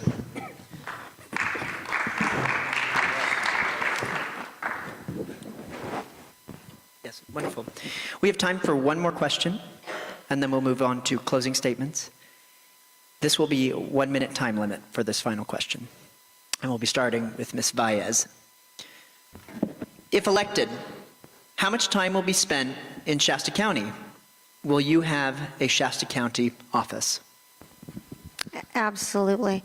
If I'm not in session, I'm going to be here working with the people, listening to your needs and your concerns. So yes, I will have an office here. Thank you, Ms. Baez. Mr. Salisbury, same question. Absolutely. I lived in Shasta County for 18 years, so this is my home. But regardless, every county in the district, I would make myself accessible to. I've already created a mock schedule of what my week would look like when I'm not in Washington, D.C. I'd be traveling around the district to every community, giving an opportunity for all voters, both Republican and Democrat, to meet with me, have dinner with me, ask me questions, all sorts of things. And I would definitely have an office here, as many offices as I could within the district, as much as possible.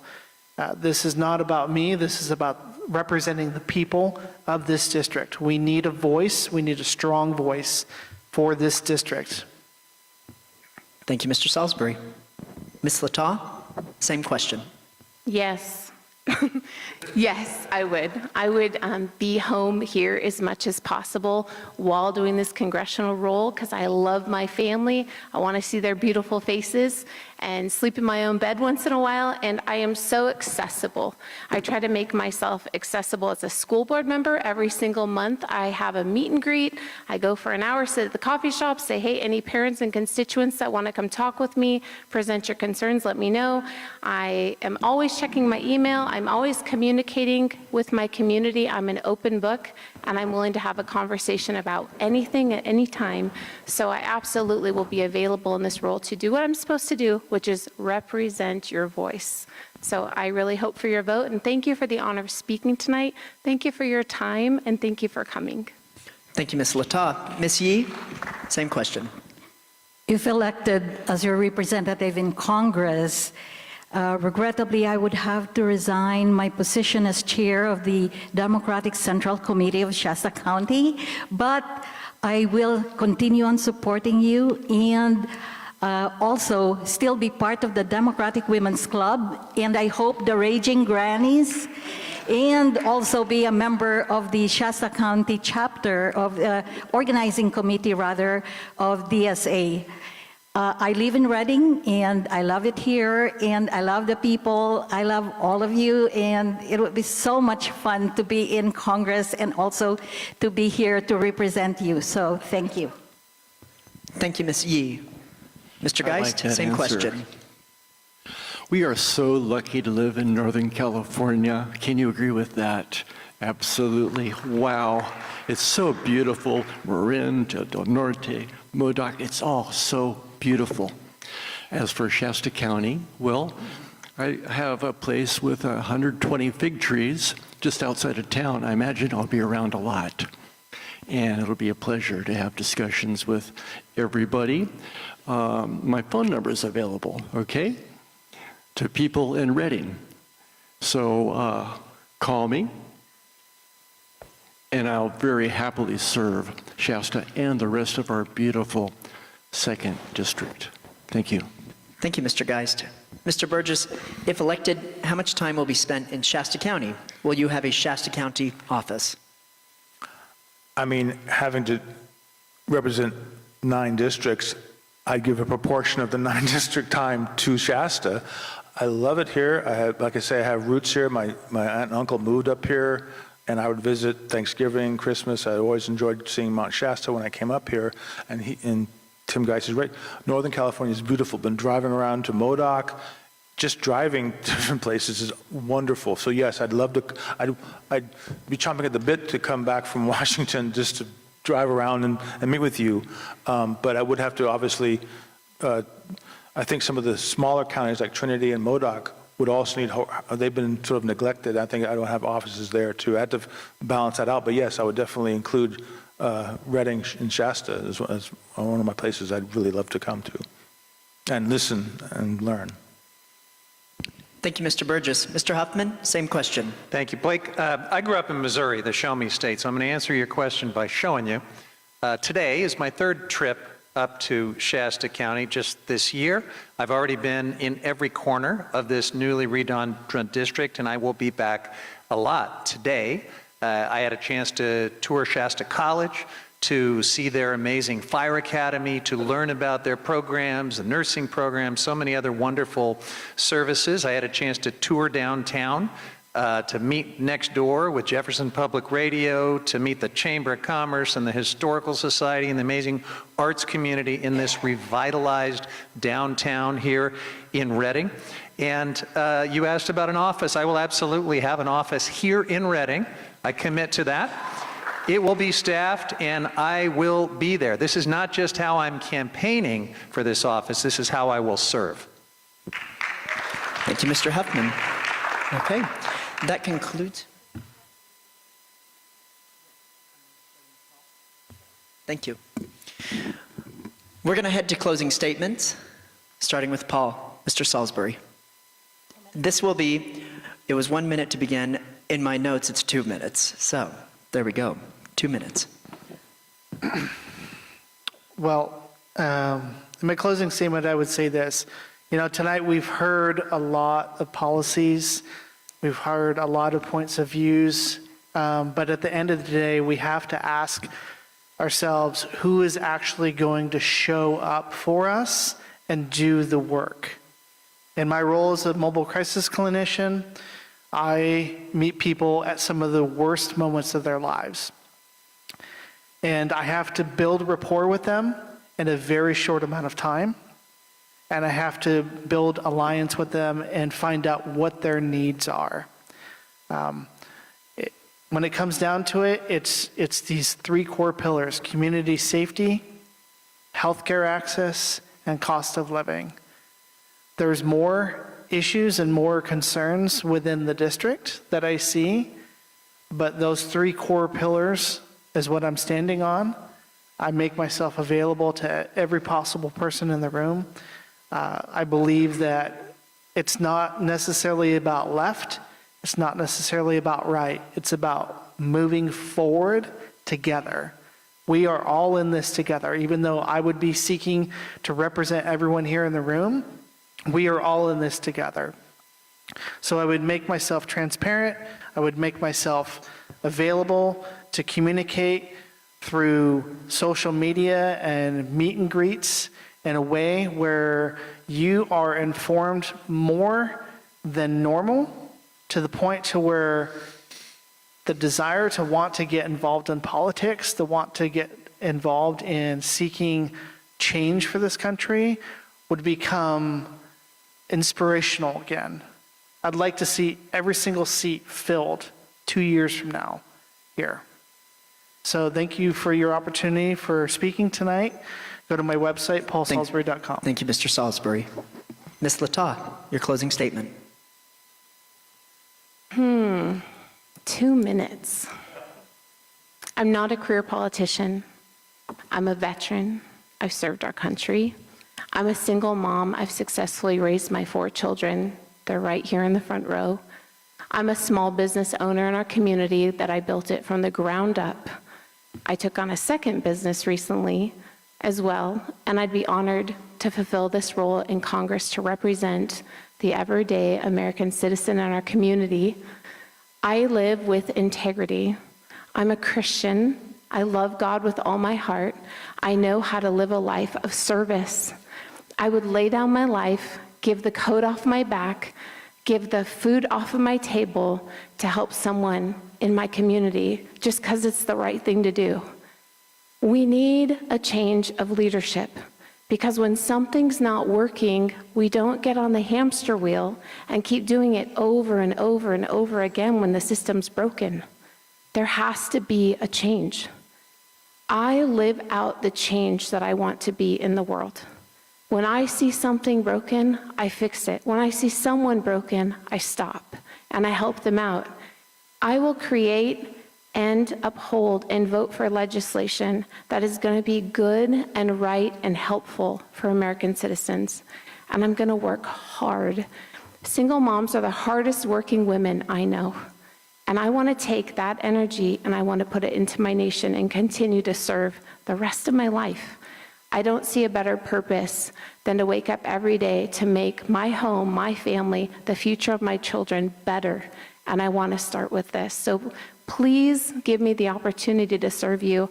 I will not let you down. I will be relentless, and I will build this nation, our nation, to be beautiful and to maintain the constitutional legacy that we've been given. Thank you, Ms. Latah. Thank you. Ms. Yee, can we pass the mic? Thank you. Ms. Yee, your closing statement. Well, thank you to the League of Women Voters, and thank you to everyone here for having us. I just really want to bring us back to what really matters. And it is that, is this government that we have, is it working for you? When you get sick and you cannot get health care because of cuts to Medicare and Medicaid, is this government working for you? When it's month end and you have to struggle making payments for rent or mortgage, is this government working for you? When you get gas and you cannot fill the tank because gas has gotten so expensive, is this government working for you? No, it is not working for a lot of us. It is working for the Epstein class, but not for most of us. I am running as a Bernie Democrat and running to focus on people, peace, and planet, so that we can have Medicare for all, so that we can have affordable housing, so that we can have peace instead of ICE kidnappings or wars in Iran and elsewhere, and so that we can have a livable planet where we have renewable energy that lowers your utility costs, and projects, climate projects that protect us from wildfire and climate disasters. We need a new direction. We need to have a representative who will stand and fight for people, peace, and planet, who will fight for each and every one of you. And that is what I will bring as your representative in Congress. I hope to get your votes. Thank you. Thank you. Mr. Geist, your closing statement. If you'd like to know more about my character and campaign priorities, I urge you to go to timgeist.com. My website has original music that I created, okay, to explain where I'm coming from, and you can read along because a lot of them are music videos, and I think it's entertaining. Please spread them around. My dear friends, we human beings are very good at fooling ourselves. We're very good at thinking that what has always been will always be.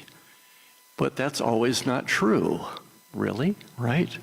And because we have inherited certain physiological mechanisms in our brain, our logical thinking can be short-circuited through a method called amygdala hijacking, which I will explain at another time. I don't have time. But just let me say that we do need to be more aware about where artificial intelligence is taking us, okay? Because all of the old assumptions about how the economy is going to go is going to be overruled. The aim of artificial intelligence, some of the CEOs will say, will be to, quote, drive the cost of labor to zero. Okay, please think about that. Please, it's online. You've got the information. You've got the quotes. I urge you, please, let's open our eyes. Allow me to be crude for 1 minute, and I'm talking to myself as well, that we need to pull our collective heads out of our collective bottoms and wipe the crap out of our eyes and take a hard look in the mirror. I'm being dramatic, but we do need to pay attention. Thank you, Mr. Geist. Thank you. Mr. Burgess, your closing statement. I really appreciate you all inviting me here to meet all of you.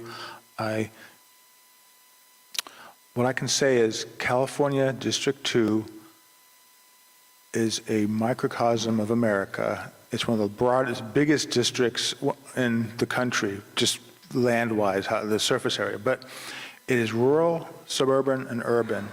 What we can accomplish here, because if you give me your ideas and we take them to the House floor, and they become American laws, American ideas. And we are a very industrious, intelligent, caring district, and I think that if we can fix our problems here, we'll help fix the rest of the nation, because they suffer from hurricanes and climate change just like we do here. But we can set the groundwork here in our district that can set the example for the rest of the country. I think that we have that power. That's what I would like to bring from you to Congress if you voted for me. I am a show your work kind of person. My whole life has been dedicated to public service as a teacher, as a public health quarantine officer, as even a postal carrier. I've always worked for the public, so I wish to serve you. And that was what my closing statement. I'm sure your work. My God, 30 more seconds. Okay. So on my website is I've been drafting bills since COVID, when I lost my job, and I started really thinking we need to change the way we're functioning right now as a nation. I'm a no party preferred, so I feel if I went to Congress, I could work across both aisles, because I'm not picking any, I don't pick fights, I pick solutions. That's my motto I would bring to the floor for you folks. Thank you, Mr. Burgess. Mr. Huffman.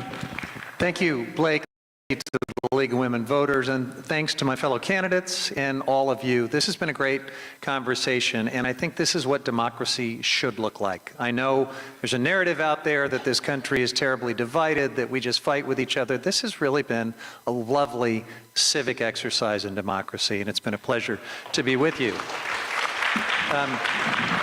Now, I am the candidate up here who already serves in Congress. I have been representing your neighboring congressional district, just about 20 minutes west of here, including rural Del Norte, Humboldt, and Trinity counties, along with other North Coast counties. For the past 14 years, if you talk to my constituents, they will tell you what kind of representative I am. It's not about partisan drama. It is about showing up, driving the long miles, understanding these communities and trying to solve problems, and I'm so proud of it. A lot of the work I do, you never hear about, you never read about. We serve 5,000 or more constituents every single year, delivering wins for them and all kinds of casework with federal agencies. I'm asking for your vote to continue that work on behalf of these 3 new counties that have been drawn into the district. And if you entrust me as your representative, I promise I'm going to focus like a laser beam on affordability and accountability. We've talked a little bit about what that means. Let me just say on accountability, it's got to be about the future, and I'm worried right now that we are losing our future. In the last 15 months since Donald Trump took office, 95,000 scientists have left federal government. They've been driven out by political purges, by massive cuts to their agencies, by an Office of Management and Budget run by someone who says he wants federal employees to feel trauma every day when they go to work. We are ceding future. These are the folks that are developing climate models, that are developing cures to cancer. They do such important work for Americans, and we've got to get back to winning the future. I'm endorsed by the California Democratic Party, by labor groups, environmental groups, and I would be honored by your vote. Ms. Valles, your closing statement. I just want to say that I love Northern California. I think of everywhere I've traveled in the world, this is probably the most beautiful, scenic place I've ever been to, and I just love it. And I just want you to know that if I'm elected to Congress, I will fight for you. I will fight for law and order. I will fight for your rights. I will fight for everything that we need to make us a better country. And I think it's important that we don't forget where we all came from and make sure that going forward we make better decisions for the people. America first. God bless America, and thank you for having me. Thank you, Ms. Valles. Before we say thank you to everyone, get out your calendar because it is election season. So there are a few more candidate forums coming up. Wednesday, April 15th, the Shasta County Library, 5 p.m. to 6:30 p.m., Shasta County Supervisor, District 1. Thursday, April 16th, Anderson Senior Center, 6 to 8 p.m., Shasta County Supervisors, District 5. And finally, Wednesday, April 22nd, Shasta County Library, 5 to 6:30 p.m., Shasta County Clerk, Registrar of Voters. I'd like to say, yes, ma'am. Please. Thank you for your participation and your questions. Thank you to the candidates, and I'm going to pass the microphone to Pam. I want you to know that we've had Channel 7 live streaming this for people that are at home and can't be here. And we have Mike Flanagan making tapes so that you can check us out again or have your friends check us out. And come to the next 3 forums. They'll be good. Thank you for coming. It's been a pleasure. And you really stand out with your different personalities. I think that's wonderful. So, and thank you all for coming. Come again. Oh, one more thing. I have to tell you that the gals up here at the question table said we had a lot of excellent questions. We're sorry you couldn't get to all of them, but we couldn't be here till midnight anyway. So thank you and good night. Cascade Theatre. Oh.